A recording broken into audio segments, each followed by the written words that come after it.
The Art of Letting Go, Part 2, posted on May 30th, 2011. You must learn to trust life to start letting go into its flow. Remember that this body that you take to be personal was actually created through the intention of life to express itself uniquely through this form. The body belongs to life, and it will be recycled back by life. When the mind takes ownership of the body, it eventually does not allow the body's natural expression to unfold. Your mind can oppose your heart, and it's usually the case in most people. Your heart is the metaphor for life's natural will, and the mind is the metaphor for the conditioned will or unnatural will created through deluded thinking. Letting go needs courage initially. Many people love to hear talks about spirituality, about letting go into life, but when it comes to the actual embodiment of this truth, they shy away. The mind does not want to let go. It wants to control. It wants to stay in the center.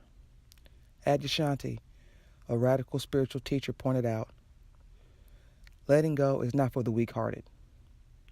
By that he meant that one needs to have the courage to go against the conditioned pull of the mind, to let go into the natural movement of life. In most cases, people let go when they reach a point in their life where their mind runs out of all strategies. It's not a pleasant place to be in, but it's usually where everyone will eventually end up because the personal cannot sustain life forever. The latest, at the time of death, the mind realizes that no amount of personal will can stop death from happening. It realizes that it has no control and that life is ultimately in control. In spirituality, there's a saying, die before you die so that you can truly live. It simply means let go completely of your will, like during death, so that life can truly live through you. Your personal will is created out of fear, out of a wrong vision. All the suffering and misery that is created in this world stems from the personal will trying to make effort under the hope that it will attain happiness through it. You can never experience true freedom as long as personal will is active in you. However, letting go of the personal will voluntarily requires some amount of courage and the willingness to see through the challenges of the transition.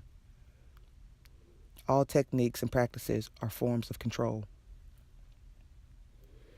You can't use a tool, technique, or practice to let go or surrender to life. All practices and techniques are eventually forms of control and require the mind's involvement. Whether you are practicing staying in stillness, focusing on positive thoughts, breath control, or some form of meditation, eventually you are still trying to control, and hence the mind is still in the center. It has not let go completely.